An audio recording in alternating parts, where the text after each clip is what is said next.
오늘 계속해서 신명기 말씀 공부하도록 하겠습니다. 먼저 오늘은 16장 18절부터 20절을 먼저 읽도록 하겠습니다.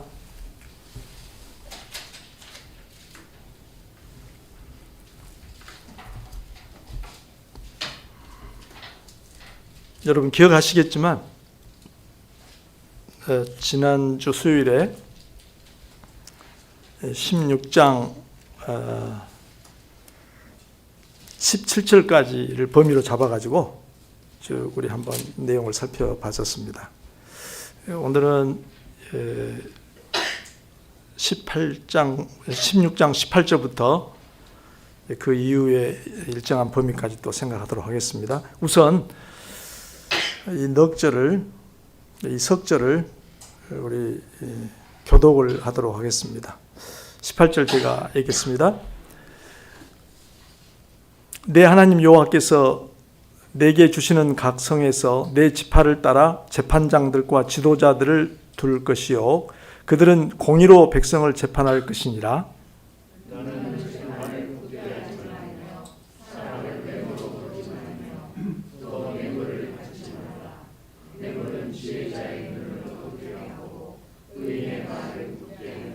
이 20절은 같이요. 너는 마땅히 공의만을 따르라. 그리하면 내가 살겠고 내 하나님 여호와께서 내게 주시는 땅을 차지하리라. 오늘 생각해 보려는 말씀 제목을 이렇게 두 번째 설교에 3번으로 썼고요. 개략적으로 도입을 이렇게 해보겠습니다. 모세의 두 번째 설교는 몇 번 반복됩니다만 5장부터 28장에 걸쳐 있습니다. 굉장히 긴 설교입니다. 지난 회에는 이 두 번째 설교 중에서 12장부터 16장 내용 개관과 함께 많은 주제가 등장하는데 이웃 사랑을 주제에 주목을 하였습니다. 오늘은 16장 남은 부분부터 26장까지 굉장히 긴 많은 내용인데 거기에도 수십 가지 주제라고 할까요? 내용이 나오는데 특별히 인권 보호 및 생명 존중 이렇게 요약을 해봤습니다. 이것과 관련된 율법들을 주로 살펴보는 것으로 개관을 쭉 해보도록 하겠습니다. 다시 보여드리면 모세의 두 번째 설교는 이렇게 짜여 있습니다. 5장은 십계명이 소개되고요. 6장부터 11장은 하나님 사랑을 촉구하는 내용으로 길게 나와 있고요. 12장부터 26장에 세세한 율법이 설교되는데 이 부분을 율법 해석으로 학자들은 이해하고 있습니다. 기억하시겠지만 십계명의 헌법과 같은 십계명을 기초로 해서 실제 백성의 삶 가운데 어떤 문제에 어떻게 그 십계명이 적용되어야 하는가를 해석한 내용으로 그렇게 이해가 됩니다. 그리고 27장은 이제 가나안에 들어간 이후에 언약을 체결하도록 당부하는 내용이고 28장은 축복과 저주의 말씀으로 이루어져 있습니다. 자, 그러면 오늘 내용을 쭉 우리가 해왔던 형식으로 진행하도록 하겠습니다. 16장 방금 읽은 18절부터 18장까지 2장이 넘게 걸쳐져서 여러 가지 주제가 나오는데 지도자들이라고 제가 썼고 그 사이에 손가락 표시를 해둔 것은 모든 주제를 다루는 게 아니라 지도자들에 대해서 중점적으로 다루겠다 그런 뜻입니다. 오늘 얘기하는 부분이 몇 절부터 나와 있는가를 제가 중간중간에 말씀을 드려서 도움을 얻도록 하겠습니다. 이 부분은 제5계명과 관련되어 있다고 그렇게 분석을 합니다. 5계명은 표면적으로는 부모 공경의 계명 아닙니까? 그런데 이제 여기서는 부모에 대한 얘기보다는 지도자들에 대한 얘기입니다. 지도자들의 권위를 얘기하고 그들의 책임, 의무, 또 그 권위를 공경하는, 그 권위를 인정하고 존중하는 그런 내용이 나와 있습니다. 교리문답에서도 5계명의 의의를 그런 쪽에서 제시하고 있는 걸 볼 수가 있습니다. 이 부분에서 모세는 백성의 지도자들에 관해서 이야기합니다. 가나안 땅에 들어가면 법과 질서를 유지하기 위해서 각 성에 재판관과 또 다른 지도자를 두어서 백성이 공정한 재판을 받도록 해야 합니다. 굉장히 중요한 부분이죠. 한 사회가 평화롭게 공존하려면 공정한 재판이 있어야 됩니다. 17장에 가면 그들이 맨 먼저 할 일은 다른 신들을 섬기는 행위를 처리하는 것입니다. 우상 숭배는 죽을 죄이지만 한 사람의 증언만으로는 판결해서는 안 되고 두세 사람의 증언이 있어야 합니다. 판결하기 어려운 사건은 제사장과 중앙의 재판관들로 구성된 국가법정에서 재판을 해야 합니다.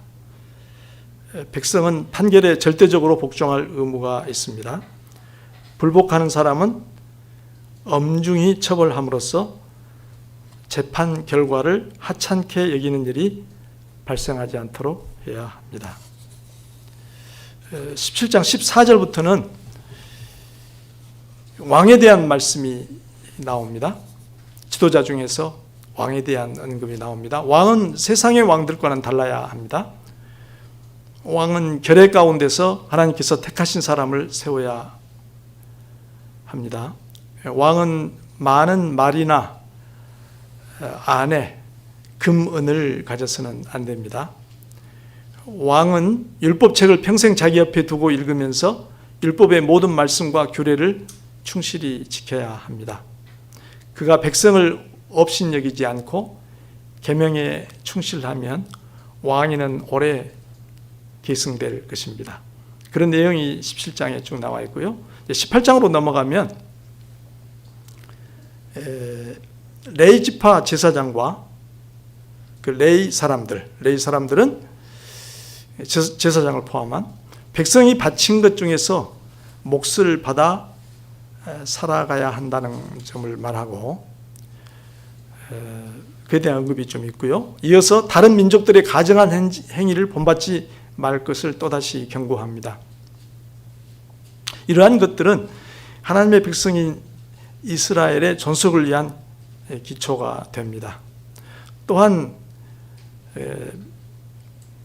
백성은 점쟁이나 복술가 이야기를 듣지 말고 하나님께서 그들에게 보내실 애언자의 말을 들어야 합니다. 이것도 역시 지도자와 관련된 내용이죠.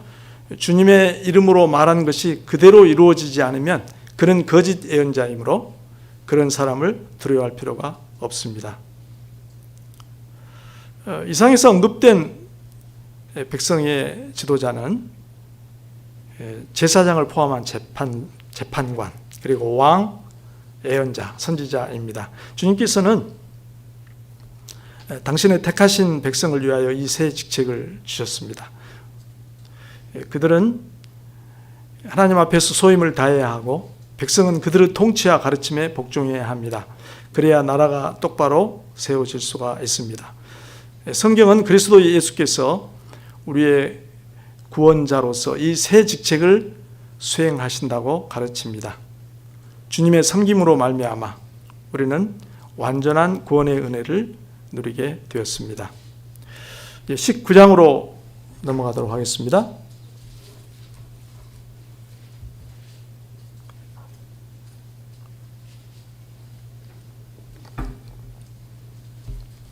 (19장에서) 우리가 주목하는 부분은 도피성 및 법정에서 증언 얘기입니다.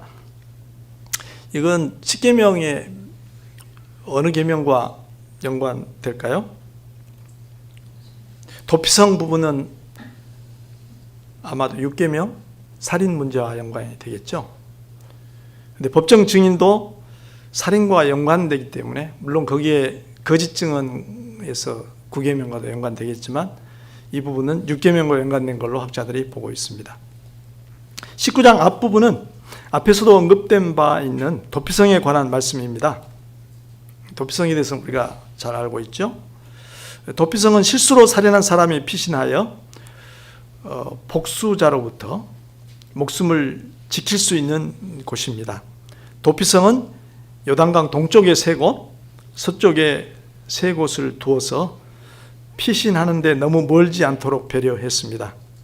그것은 혹시나 무고한 피를 흘리는 일이 발생하지 않도록 하기 위해서였습니다. 그러면 고의로 살인한 사람은 어떤가? 이 문제를 조금 더 유념해 보려고 합니다. 19장 10절부터 13절을 우리 한번 같이 보도록 할까요? 19장 10절부터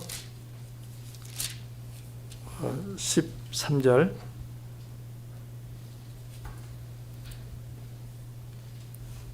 교독합니다. 19장 10절부터 제가 10절 읽습니다. 내 하나님 여호와께서 내게 기업으로 주시는 땅에서 무고한 피를 흘리지 말라. 이같이 하면 그의 피가 내게로 돌아가지 아니하리라.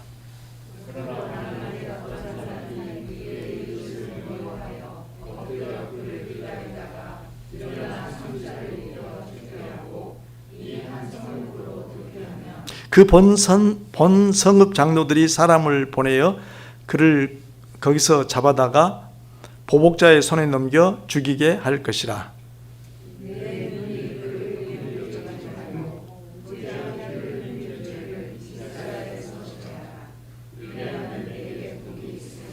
네. 이처럼 도피성은 고의로 살인한 자의 피난처는 아니었습니다. 그래서 도피성이 어떻게 활용되어 있는가 얘기가 쭉 전개되고요. 물론 거기에 세부적인 세칙이 많이 필요하겠죠. 재판의 과정이라든지 하는 것들이 많이 필요했을 겁니다. 시행령 같은 게 이제 필요했겠죠. 또 19장 나머지에서 모세는 이웃 간 땅의 경계표를 옮기지 말라는 명령을 간단히 언급하고서 법정 증언에 관해서 계속 얘기합니다. 어떤 사건이든지 최소 2명 이상의 증인이 필요했습니다. 그런데 만일 위증한 일이 드러나면 그가 꾀했던 대로 벌을 주어야 합니다. 그래서 그런 일이 다시는 생기지 않도록 해야 합니다.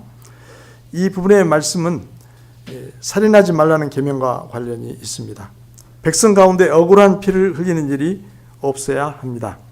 거짓 증언은 무고한 사람을 죽음으로 몰아넣을 수가 있습니다.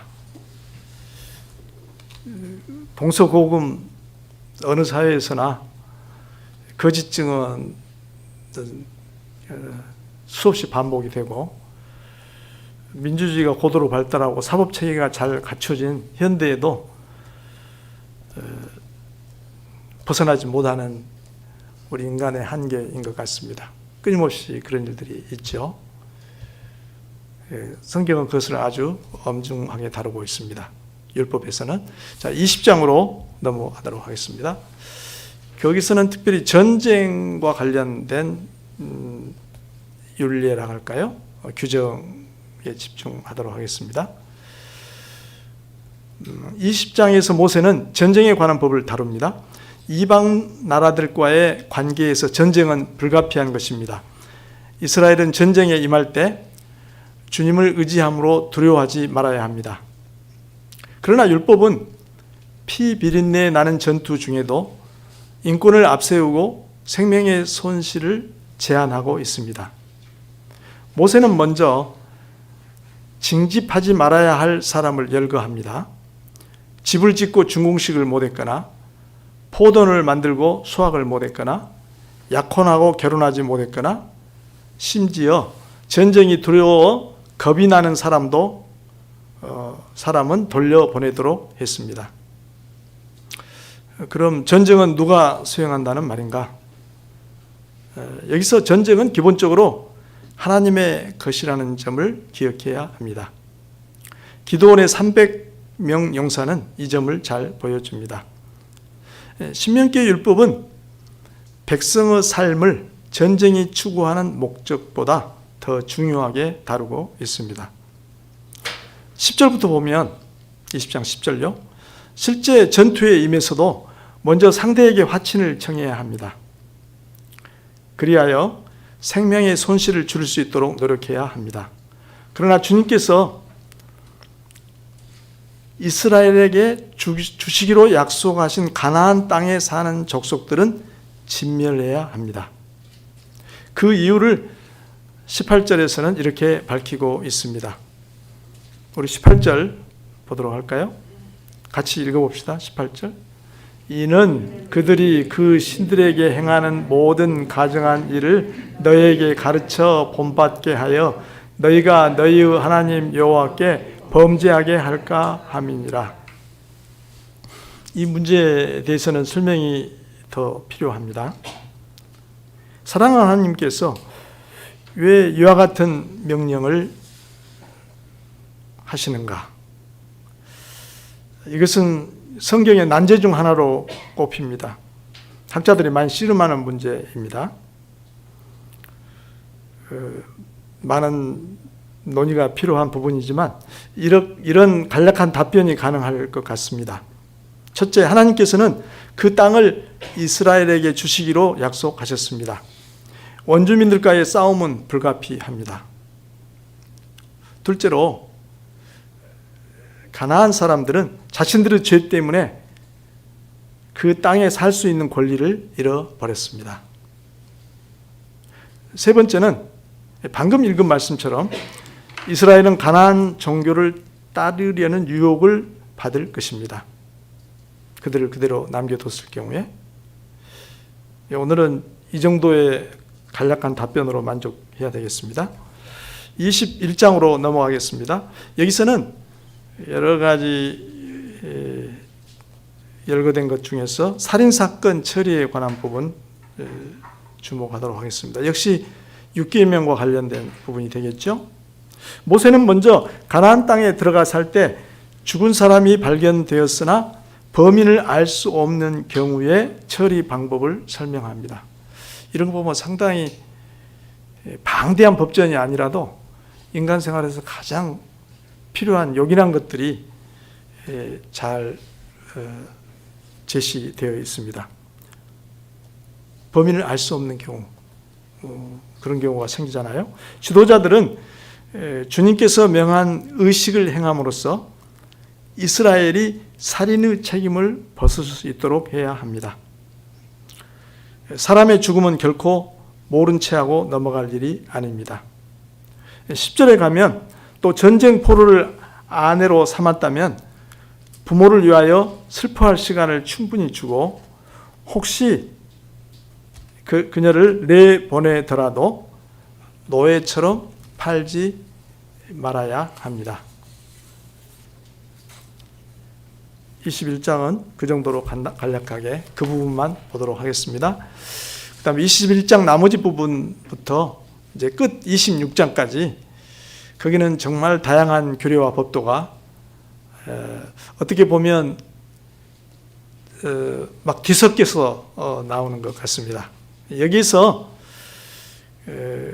우리는 오늘 우리가 관심 갖고 있는 주제와 관련된 말씀들만 다루기로 하겠습니다. 22장 13절부터 보도록 하겠는데요. 거기는 이제 7계명과 관련된 율법이 등장합니다. 남편이 아내의 혼전 정조를 의심하여 나쁜 소문을 펴들었을 경우에는 여자의 아버지는 성읍의 장로들에게 증거물을 제출하여 판단을 요구해야 합니다. 남자의 주장이 거짓으로 드러나면 아내의 아버지께 벌금으로 배상하고 그 여자와는 평생 헤어질 수 없습니다. 어떻게 증거물을 제출했을까 궁금증이 일기도 합니다. 그런 부분은 좀 더 세부적인 문제와 연구가 필요한 부분이죠. 부부의 성적인 문제를 다루는 데 있어서 공정성이 굉장히 중요했습니다. 어느 일방, 특히 남자의 주장만으로 판단을 내리지 않도록 했습니다. 수천 년 전 고대 사회에서 이처럼 여자의 입장을 존중하도록 했다는 점은 매우 놀랍습니다. 하나님께서는 남자와 여자를 차별하지 않으십니다. 그러므로 남자의 권리 못지않게 여성의 권리도 존중되어야 합니다. 22장 22절로 건너뛰면요, 거기에 이어지는 성범죄에 관한 규례에서도 이 점이 뚜렷합니다. 남자가 나무 아내와 정을 통하다가 들키면 둘 다 죽여야 합니다. 어떤 남자가 다른 사람과 역할한 처녀와 성 안에서 관계를 맺었다면 두 사람에게 모두 책임을 물어야 합니다. 그러나 들에서 욕을 보였다면 여자에게는 죄가 없으므로 남자만 죽여야 합니다.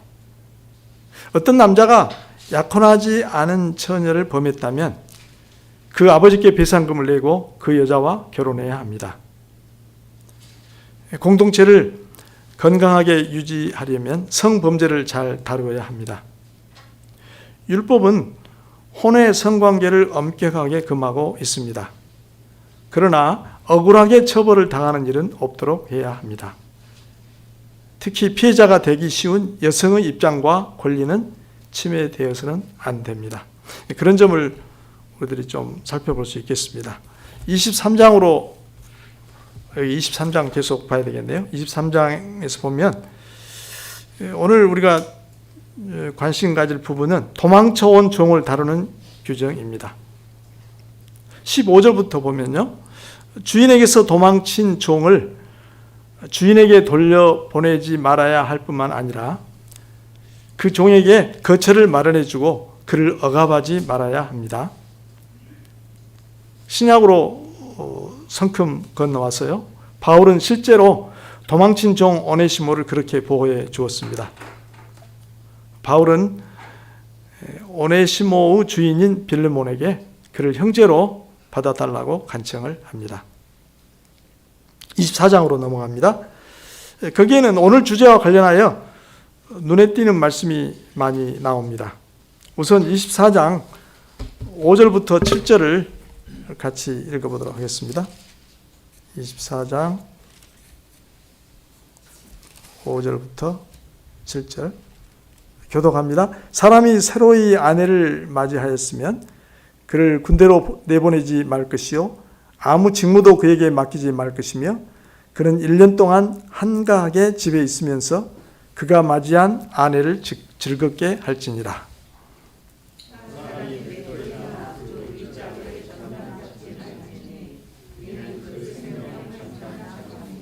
7절은 우리 같이 읽읍시다.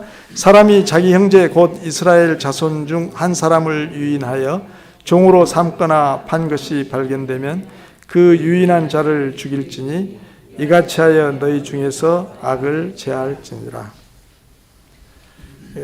새신랑에게는 병역이나 다른 의무를 지우지 말고 1년 동안 신혼생활을 보장해야 합니다. 맷돌은 생계수단이므로 저당 잡아서는 안 됩니다. 이스라엘 동족을 유기하여 노예로 삼거나 판 사람은 죽여야 합니다. 율법의 중요한 목적 중 하나는 이스라엘 공동체를 견고하게 세우는 데 있습니다. 이를 위해서 인권 보호와 생명 존중에 관한 규정을 많이 포함하고 있습니다. 여기서 우리는 하나님의 관심이 어디에 있는가를 엿볼 수가 있습니다. 하나님께서 이스라엘이 인권을 존중하는 나라를 이루시기를 원하셨습니다. 10절을 보면요, 모세는 이어서 담보물과 품삯에 관한 규례를 설명합니다. 이웃에게 무엇을 구워주면서 담보물을 받을 때에 채무자, 돈을 꾸는 사람, 채무자가 직접 집에서 가지고 나오도록 해야 합니다. 돈을 빌려주는 사람이 그 집안에 들어가서 이것저것 들고 나와서는 안 된다는 말이죠. 가난한 사람의 담보물은 그의 생필품이므로 해질 무렵까지는 돌려주어야 합니다. 가난한 사람이 잡힐 게 별로 없죠. 그래서 고대 사회에서 굉장히 중요했던 외투, 겉옷 같은 걸 담보물로 주고 잠깐 필요한 돈, 푼돈이지만 빌릴 텐데 생필품이니까 해질 무렵까지 돌려주라 이렇게까지 배려했습니다. 동족이든 애국인이든 품꾼을 억울하게 해서는 안 됩니다. 품삯은 품삯 그날 주어야 합니다. 부모나 자식이나 자기 죄에 대한 책임만 지도록 해야 합니다. 부당한 기소를 해서는 안 됩니다. 여기서 우리는 가난한 사람들, 약자들에 대한 하나님의 관심을 다시 보게 됩니다. 채권자는 채무자의 인권 및 생존권을 침해하지 않도록 주의해야 합니다. 임금 체불도 엄중하게 금하셨습니다. 우리 사회에서는 갑과 을의 부당한 관계가 항상 문제입니다. 힘센 자리에 있는 사람일수록 상대의 입장을 이해하고 공평하게 대해야 합니다. 사용자든 근로자든 자기의 위치에서 하나님을 섬기고 있다는 것을 기억해야 합니다. 골로새 말씀의 4장의 그 말씀 우리가 기억하죠. 이제 25장으로 가도록 하겠습니다. 재판을 엄정하게 하여 판결대로 형을 집행하되, 거기에 좀 주목할 만한 말씀 한 군데만 보겠습니다. 매를 40대 이상 때려서는 안 됩니다. 아무리 큰 죄라도. 그래야 할 이유가 매우 인상적으로 기록되어 있습니다. 3절 우리 같이 읽어보도록 할까요? 25장 3절 같이 읽어봅시다. 40까지는 때리려니와 그것을 넘기지는 못할지니 만일 그것을 넘겨 매를 지나치게 때리면 내가 내 형제를 경히 여기는 것이 될까 하노라.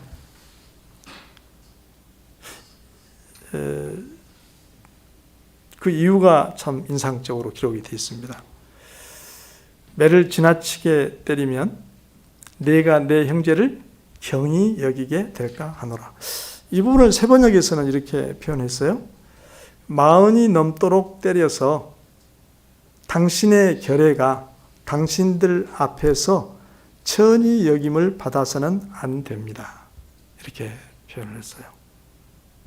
비록 죄를 지어서 형벌을 받을지라도 그의 존엄성은 보장되어야, 지켜져야 합니다. 율법은 개인의 존엄성과 공동체의 지속성에 관심을 두고 있습니다. 범죄자 역시도 이스라엘 사회의 일원입니다. 이웃의 문제는 곧 나의 문제입니다. 그러므로 모든 사람이 존중을 받아야 하고 지속적인 생존이 가능하도록 해야 합니다. 우리는 사람들이 무너져 가는 것을 방관해서는 안 됩니다. 특히 피를 나눈 형제 자매들과 믿음의 가족들에 대해서는 무거운 책임감을 느껴야 하겠습니다. 거기까지로 내용을 훑어보도록 하겠습니다. 너무 욕심을 많이 냈죠? 물론 많은 부분을 생략하겠습니다. 주제를 한정해가지고 그것과 관련된 것들만 좀 살펴보려고 했습니다. 지금까지 신명기 16장 끝부분에서 시작하여 25장까지의 말씀을 쭉 훑어보았습니다. 이것은 모세의 두 번째 설교의 후반부로서 하나님께서 이스라엘에게 주신 규례와 법도에 대한 해석의 일부입니다. 오늘 우리는 전체의 내용을 개관하면서 특히 인권 보호 및 생명 존중에 관한 말씀들에 더 주목하였습니다. 이제 오늘 말씀에서 우리가 더 지켜보았던, 주목했던 규례와 법도들을 간추려 보도록 하겠습니다. 많은 얘기가 나왔는데 한번 쭉 간추려서 말씀을 제가 한번 들어볼게요. 각 성에 재판관과 지도자를 주어 백성이 공정한 재판을 받도록 하라.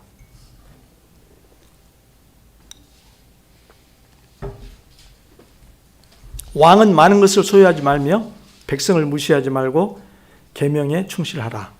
도피성을 두고 공정한 재판을 통해 무고한 피를 흘리지 않도록 하라. 몇 가지 사유가 있는 사람은 전쟁터에 내보내지 말라. 적을 공격하기 전에 먼저 화친을 청해서 생명의 손실이 커지지 않도록 하라. 부부의 정조 문제를 다룰 때는 공적인 절차를 따르고 여성을 차별하지 말라. 도망쳐 온 종을 주인에게 돌려보내지 말고 보호해 주어라. 새신랑에게는 병역이나 다른 의무를 지우지 말고 1년 동안 신혼생활을 보장하라. 맷돌은 생계의 수단이므로 저당 잡아서는 안 된다. 이스라엘 동족을 유교하여 노예로 삼거나 판 사람은 죽여야 한다. 담보물은 직접 가져가지 말고 가난한 사람의 담보물은 해지기 전에 돌려주어라. 동족이든 애국인이든 품꾼을 억울하게 하지 말고 임금은 해지기 전에 주어라. 판결은 엄정히 집행하되 태형은 40대 이상 가하지 말라. 부모나 자식이나 자기 죄에 대한 책임만 지도록 하라. 빠짐없이 챙겨보려고 했습니다만 그런 내용입니다. 참 많은 내용이죠. 이처럼 신명기의 말씀은 인권 보호 및 생명 존중에 대한 명령들로 가득 차 있습니다. 이것들은 약속의 땅을 바라보는 이스라엘을 위한 말씀이자 신약의 그리스도인들을 위한 말씀입니다.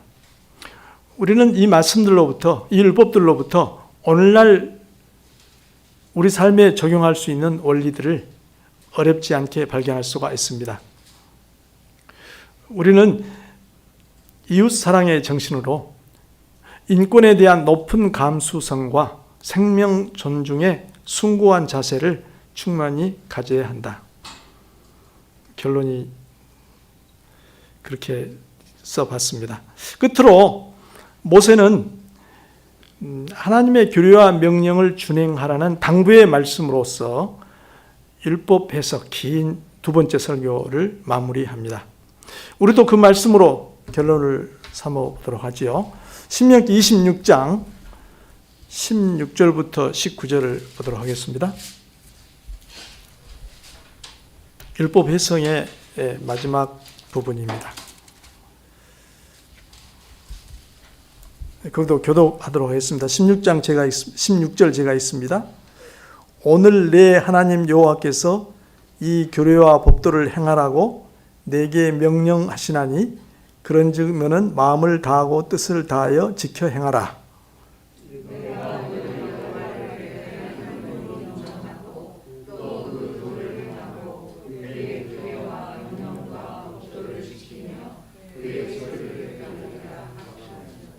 화건하였고 이렇게 나오죠.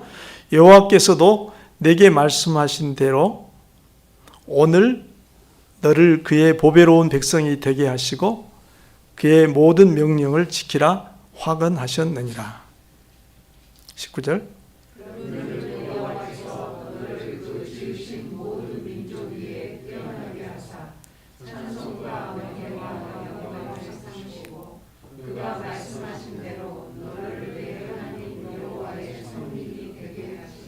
네, 16절은 율법을 지켜 행할 것을 당부하고요. 17절, 18절에 여러분 주목하셨겠지만 한 가지 단어가 반복이 되죠. 동사, 화건이라는 말이 화건하다는 동사가 나오죠. 17절의 주어는 누구죠? 이스라엘 백성입니다. 이스라엘 백성이 화건을 했고요. 18절의 주어는 누구죠? 여호와께서. 백성은 무엇을 화건했습니까? 몇 가지가 나오죠. 여호와를 내 하나님으로 인정하고 또 그 도를 행하고 그의 규례와 명령과 법도를 지키며 그의 소리를 듣겠노라고 화건한 거예요. 약속한 겁니다. 백성의 약속이고 그 다음에 하나님께서는 역으로 이미 말씀하신 대로 오늘 너를 그의 보배로운 백성이 되게 하시고 그의 모든 명령을 지키라고 화건을 하셨습니다. 서로 언약을 맺으신 거죠. 그걸 다시 한번 확인하는 겁니다.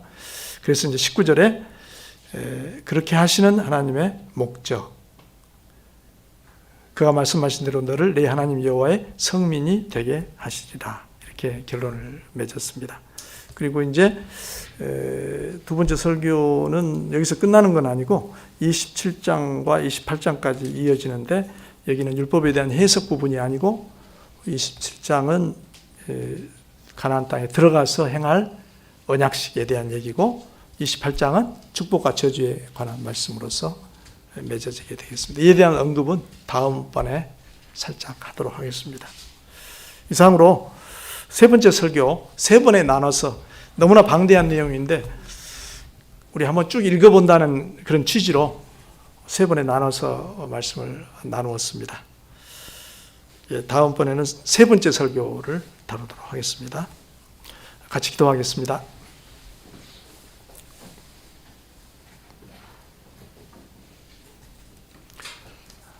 자비하신 주님, 오늘 저에게 귀한 말씀 주셔서 감사드립니다.